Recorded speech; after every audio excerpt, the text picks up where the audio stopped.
একেবারে কেউ নিঃস্ব হয়ে ছেলেপেলে লেখাপড়া করায়েন না। আমার অনুরোধ, একেবারে নিঃস্ব হয়ে 1 নম্বর লেখাপড়া করায়েন না। 2 নম্বর হইলো যে একটা স্বপ্ন দেখে না যে ছেলে বড় হইলে ভালো বড় বড় স্কুলে লেখাপড়া করাইলে ছেলে বাপ মায়ের ডাকবে, এইটা কইরেন না। এটা তার জ্যান্ত প্রমাণ। আমি ছেলে একটাই, ওর কষ্ট লাগে না। কোথায় পড়াশোনা করাইছে? সেন্ট গ্রেগরিতে Lakshmibazar Saint Gregory school, Dhaka বিশ্ববিদ্যালয়। আমার ছেলে বিকাশ ব্যাংকের সিনিয়র অফিসার। এখনও বিয়া শাদি করে নাই, আমি এখন বিয়া শাদি করবো। বিয়া শাদি করে নিই, তারপর পরে দেখা যাবে। মানে জিজ্ঞেস করে না। আমার খারাপ লাগে, মানে আমি রাস্তাতে কাঁদছি, বিভিন্ন জায়গায় গেছি।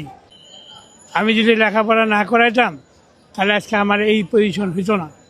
বলে যে তুমি লেখাপড়া করাইছো কেন? তুমি অতিরিক্ত বিলাসিতার কারণে তুমি লেখাপড়া করাইছো। আমাকে একটা 4তলা বাড়ি করে দিতা, তুমি গাড়ি করে দিতা। এই 2টা চোখই আমার অন্ধ হয়ে গেছে লাগা।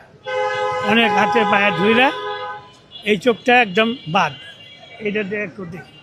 প্রথম দিকে আমি আমার ব্যবসা বাণিজ্য পত্রিকার ব্যবসা করতাম। শাহজাহানহাট পুলিশ বক্সের সামনে, প্রথম আলো, ডেইলি স্টার, তারপরে এই বিভিন্ন ধরনের পত্রিকা। এখানে 50 বছর ব্যবসা করছি। আমার বিভিন্ন ধরনের রোগ টোগ হওয়ার পর আমাকে আর কেউ সহযোগিতা করে না। ছেলেটারে পড়াইছি, ছেলে বলে যে তুমি এতদূর পর্যন্ত লেখাপড়া করাইছো কেন?